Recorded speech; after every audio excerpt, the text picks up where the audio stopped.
A big row has erupted over External Affairs Minister Sushma Swaraj for allegedly helping former IPL chief Lalit Modi to get travel documents. Now, a British daily has blown the cover of how Indian origin MP in Britain, Kees Watts, used the minister's name to expedite travel documents for Lalit Modi.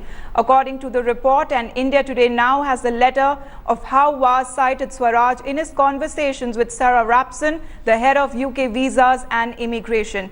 And within less than 20 hours after Swaraj's name was invoked, Modi was granted his travel papers. A little background on this story. Lalit Modi came to London in 2010. Amid the IPL scam, his Indian passport was later revoked, leaving him grounded in the United Kingdom. He received his UK travel documents last summer after a lengthy legal battle with the UK Home Office. It is about how Lalit Modi got these travel documents is at the center of the controversy. All right, joining me on the phone line from London is India Today's Lavina. Lavina, how much credence can be given to this British daily that this report has been published in the newspaper in the UK? Well, as of now, it looks like that the letter has, from the letter that I have read and seen in the paper, that it seems like a credible letter written to get the travel documents for for Lalit Modi, and Kees Watts has maintained from the beginning that all that he was doing was basically only forwarding the case in a very legal manner. And now that Sushma Swaraj was involved in it, and if the very government that revoked the passport of the man is telling them to let them have the travel documents, so he was just forwarding the case, being a member of the select committee. So this letter seems quite credible, and if that's the case, then probably what he has been saying is true. Right. Also joining me on the broadcast is India Today's Kamaljit Sandhu from the National Capital. Kamal, tell us about the gravity of the situation. I mean, here there is the External Affairs Minister Sushma Swaraj admitting that she had helped Lalit Modi procure travel papers. Well, Sushma Swaraj, it seems, has been caught on the wrong foot definitely this time. Her own admission has come to the fore. We have with us Deputy Editor Smita. We'll talk to her. Smita, very clearly, conflict of interest. There's an investigation going on against Lalit Modi in the ED, Finance Ministry. So clearly it seems that Sushma Swaraj has been caught on the wrong foot. Well, yes, she is one of the high-profile ministers of the Modi government who otherwise maintains a very low profile. Remember, the only press conferences that she has done in the year is an annual press conference of sort. Even recently, when she was asked constantly as to why wasn't she really, maintaining a higher profile, she said that I have to stay away from media and do my work. So for a minister of that kind of a stature and profile, the story to come up, it clearly will be, in fact, embarrassing for the Modi government, much to be answered therefore. She's given a detailed account as to how she was in touch with Lalit Modi, that this was on humanitarian ground. Can we really buy that argument?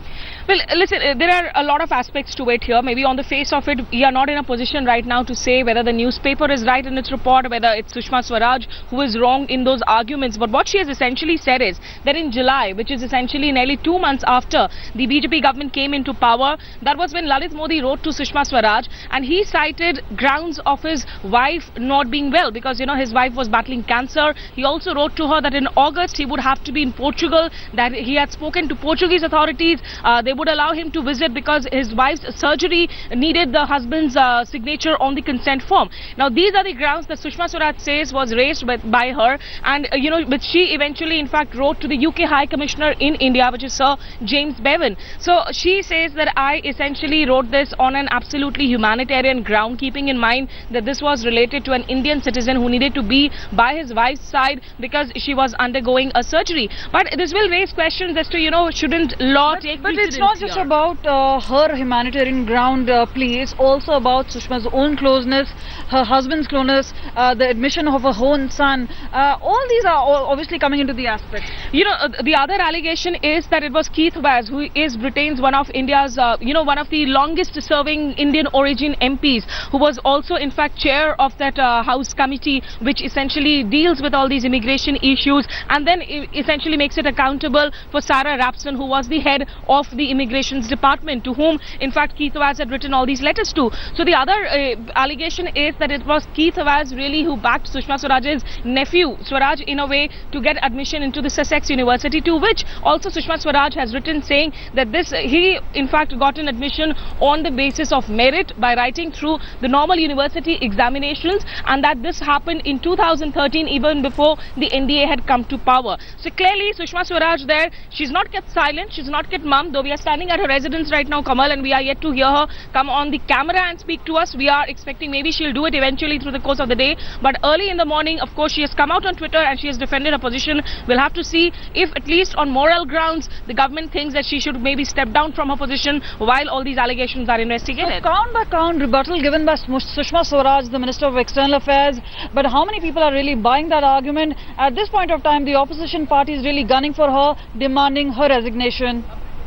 Right, Kamal, talking about the clarifications that Sushma Swaraj has given on Twitter, there are a series of tweets that are put out on visuals there on your television screens, and I quote, "Sometime in July 2014, Lalit Modi spoke to me that his wife was suffering from cancer and her surgery was fixed for the 4th of August in Portugal. He told me that he had to be present in the hospital to sign the consent papers. He informed me that he applied for travel documents in London and the UK government was prepared to give him those travel documents. However, they were restrained by UPA government communication that this will spoil Indo-UK relations. Taking a humanitarian view, I conveyed to the British High Commissioner that the British government should examine the request of Lalit Modi as per British rules and regulations, and if the British government chooses to give travel documents to Lalit Modi, that will not spoil our bilateral relations."